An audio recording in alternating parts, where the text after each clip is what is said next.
Folks, allow me to introduce Dave Cunningham. He's a retired financial planner and before that, a radio broadcaster. He's got an extensive volunteer experience with various local community groups.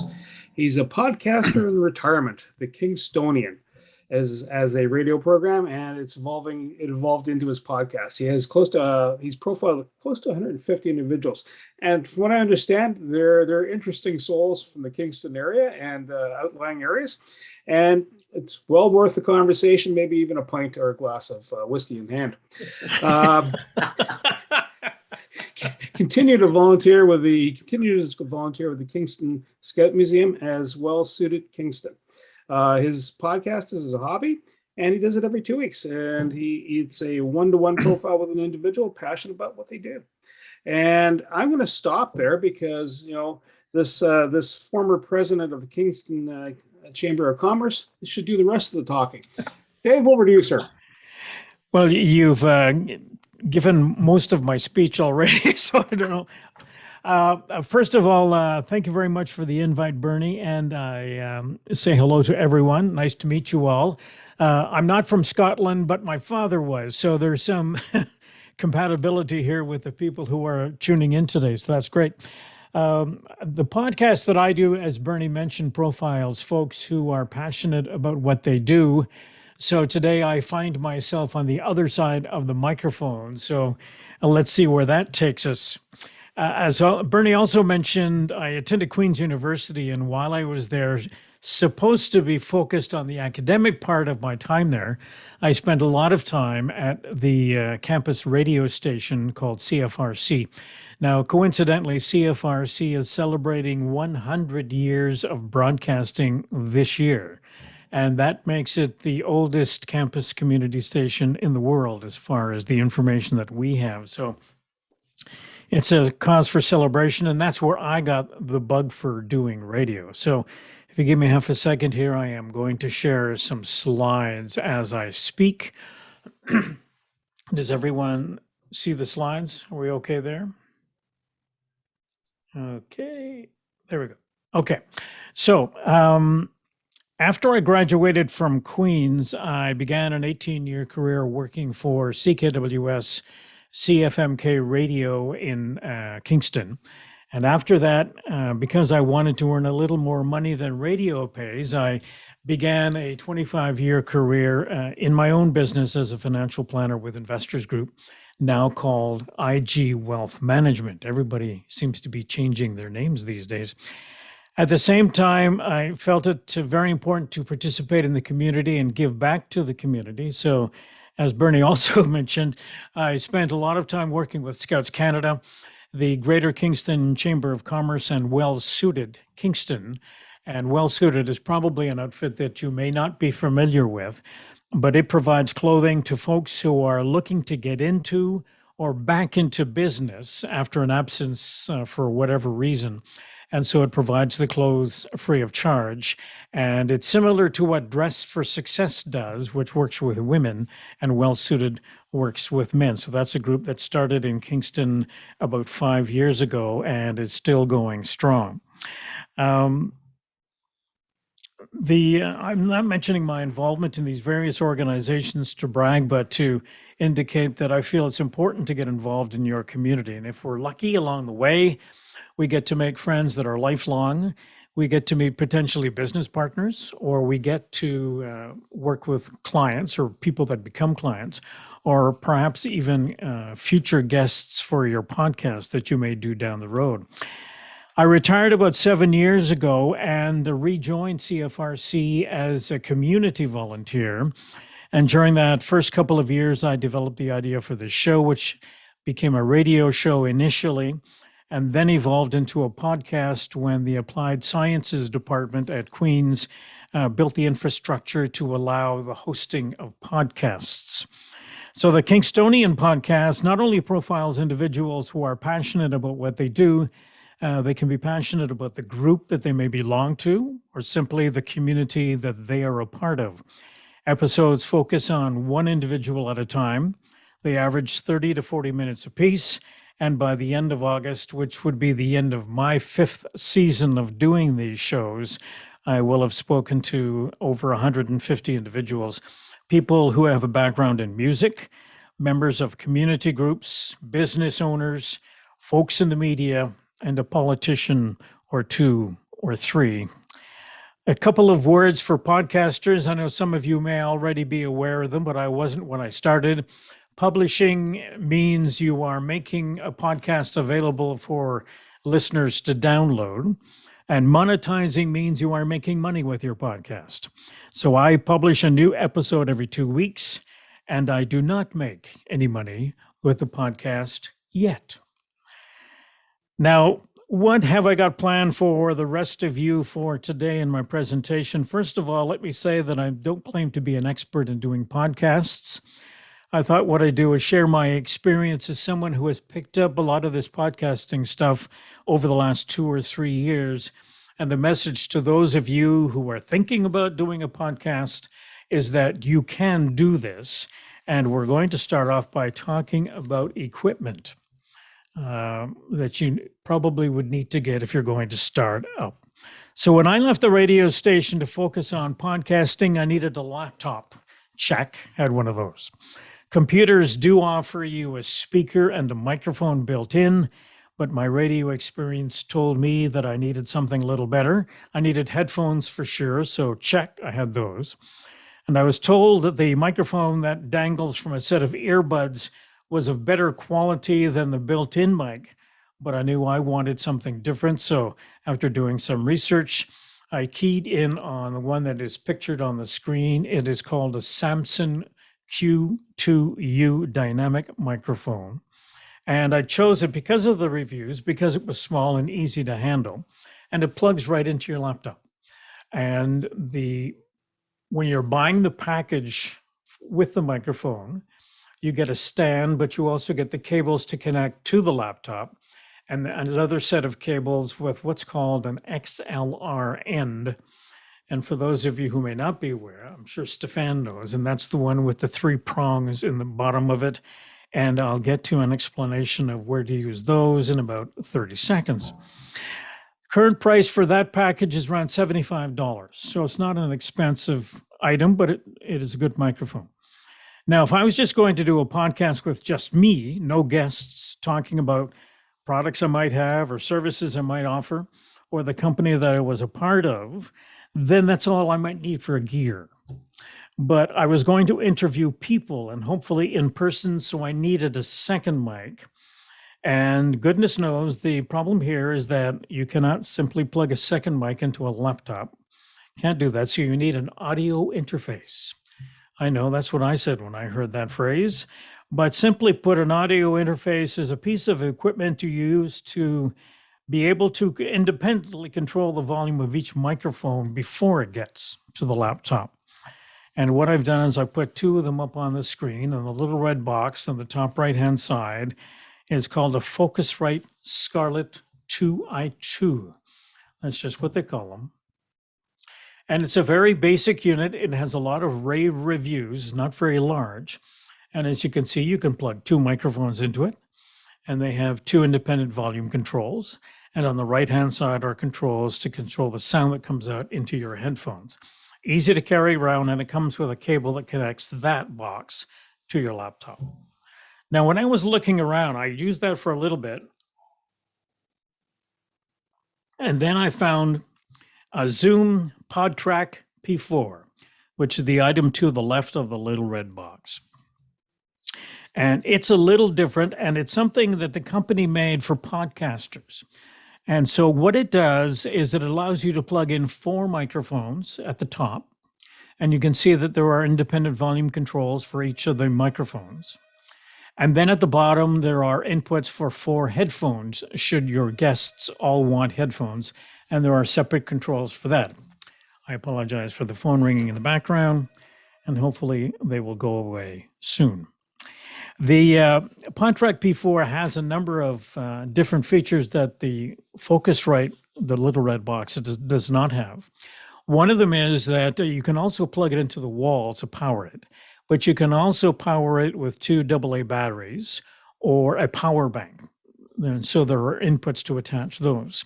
So it makes it a little more convenient. The other nice thing about it is that not only does it act as an audio interface to take your 2 microphones or 3 microphones from the people talking to your laptop, but you can also record onto it. So it has a spot where you can insert an SD card and record directly onto this unit, so you don't need to carry around the laptop, which is an advantage for some. Both of these units cost $250, so they're both priced in the same ballpark. Now, for the past 2 years, I haven't had a chance to use all of this fancy gear because of COVID. All of my conversations have been conducted using Zoom. This Zoom that we are sharing here today, not the Zoom that makes this recorder. It's a different company. Both have the same name, which is a little strange, but nevertheless, we are all familiar with Zoom, and you're familiar with some of the other options like Microsoft Teams and Skype and Google Meet, things like that. Most of those are free in one way, shape, or form. But what I found when I was recording my podcast, particularly with Zoom, is that if the internet was, and I don't know the word to describe, funky, it wasn't sounding right. It's a sound that I cannot describe. But if you had a great conversation that you had recorded and the internet sucked, then it wasn't a good show. So along the way, there is a new player in the game that has made an appearance, and it's called Riverside FM. And I've only started to use them. And what they do is something a little different, is that the host records his or her part of the conversation on his or her laptop, and the guest records their part of the conversation on their laptop. The software then uploads both sides of the conversation and back down to the host for editing. So you avoid some of that iffiness of the internet during the course of a day. So when you mention the word editing, and that brings up the next component of doing a podcast, and the last aspect of gear, if you will, is that you're going to have to edit at some particular point. You're going to have to put your shows together if you're going to do a podcast. And when I was looking around, I found that there were all kinds of options, and I've put some of them on the screen. And the one that I ended up choosing was Audacity, because Audacity is relatively sophisticated, has a lot of components that you can learn to use over time, but also it's free. So it's freeware, and you can go in and download it and make use of it. And that's the piece of software that I have been using almost since the beginning. And it's done me well with respect to putting the shows together. That's a brief overview of the gear, and we can deal with any questions that might come up after that. Now on to the most important part of any podcast, and that's the guests. How was I going to connect with potential guests? I knew I wanted to talk with a variety of individuals who hopefully could communicate their passion. Initially, I would invite folks that I had had some contact with as part of a group or a club or an issue we had both been a part of. I drew on the contacts I had made during my 40 plus years of community involvement. And if I knew of someone, but had never had contact with them, I would call other people to get some sense as to that person's ability to talk. Now, I'm sure those of you who do podcasts, I guess it depends upon whether you're doing them on your own or with someone else, but there's nothing worse than conducting a conversation where I am doing all the talking. To get some ideas, I would monitor social media, local news reports, word of mouth, referrals. I found that briefing the guests is also important. The episode is about them first, and then the cause that they are passionate about. I always ask them to tell stories. Listeners love stories, and typically that's what they remember. And to illustrate this, I have a few examples of people that I have spoken with. The first one is a fellow by the name of Doug McClement. He is the president and owner of a company called Livewire Remote Recorders in Toronto. I didn't know Doug before we recorded our conversation. His name had popped up several times when I was talking to some local musicians. He was born and raised in Kingston. Like many others of his generation, saw the Beatles on TV in 1964, went out and bought a guitar and joined a band. Now, he decided fairly early on that he preferred recording the bands than playing in them. And when he graduated from university, he moved to Toronto to take a job with a bank as an IT specialist and did some music recording on the side. And then that music became his life's work. He was a pioneer with respect to recording acts in clubs, concert halls, stadiums, and has literally recorded everybody from AC/DC to ZZ Top. He's done the sound for TV award shows for decades. And what was fascinating about him were his journals. He's a great storyteller and gave me incredible detail over the 40 years, his 40 years in business. And what caught me off guard when we were doing the conversation, and this is something that comes up fairly frequently, is somebody will mention something. In this particular case, Doug was telling me about two people who had influenced him greatly when he was deciding to move more to the recording side than the playing side. And he mentioned two individuals, both of whom I knew. One of them has been my lifelong friend for ages, not quite lifelong, 50 years almost. Brian Lipson is another fella. He owns a business in town called Brian's Record Option. And he buys and sells all records, 8-track tapes, CDs, posters, that kind of thing. Always been a one-man show. And a couple of years ago, he had a water main issue inside his building, and a major flood took away 30% of his inventory and did some serious damage to his business. He was all set to close the business when the media got wind of that fact, and the community came forward and they conducted 2 GoFundMe campaigns. They gave him all sorts of inventory that he could then sell, and they dropped checks off in his pocket whenever they saw him. So he continues to be a mainstay of business on the main drag in Kingston, and again, a great storyteller. And he has a Facebook page where he has written a lot of the stories for people who have dropped into his store over the years. The third individual I'm going to mention in this segment, his name is Arthur Milnes, and he is yeah. Were you planning on moving a slide to a new slide? Yeah, it's going to be. Sorry, shortly. I just thought I'd mention in case you had. Oh, yeah, sorry. Nice slides made up, and we don't get to see it. Sorry, my mistake. Okay, I forgot that slide was in there. That's okay. All right. Okay, Arthur Milnes. He's the guy in the bottom right-hand corner holding the microphone. He is a historian, author, speechwriter, and I didn't know him either, but I approached him to see if he would be interested in doing an episode on speechwriting, because he had written for former PM Stephen Harper. So Arthur shared the stories of various Canadian prime ministers he had come into contact with. And after we had recorded the episode, I turned off the record button, we continued chatting, and a lot more stories came out. Stories after stories after stories. And so I hit the record button again, and we recorded another episode where he told us the story of his relationship with former U.S. President Jimmy Carter. He's been down to Plains, Georgia several times.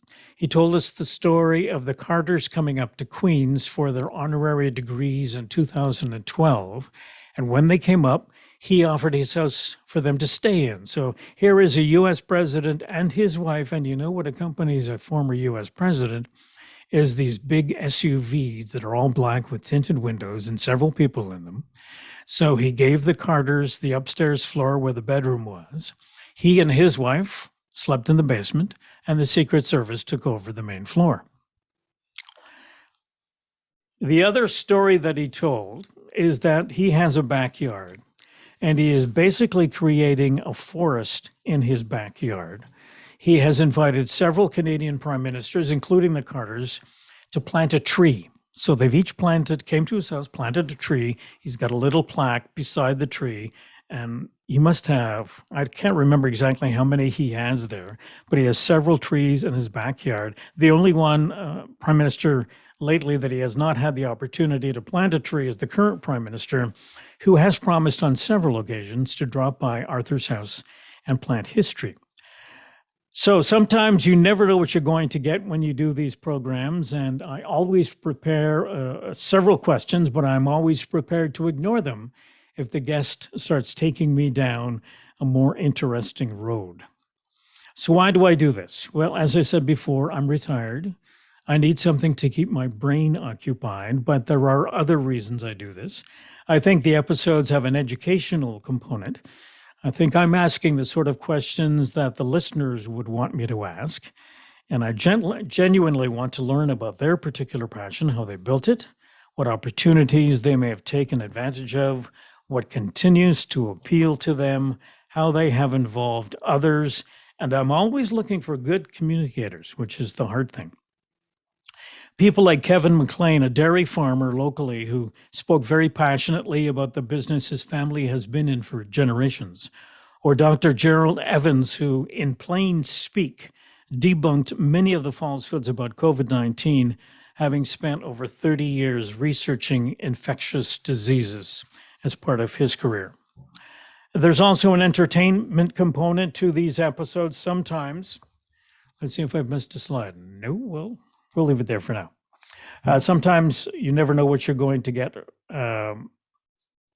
Sorry, just a little soundtrack. The entertainment component of these. People like Jack Thompson, who is a local radio broadcasting legend, who was in the business before he retired for 52 years. And when I talked to him, he remembered the first song he ever played at the first radio station he ever worked at in the early 1960s.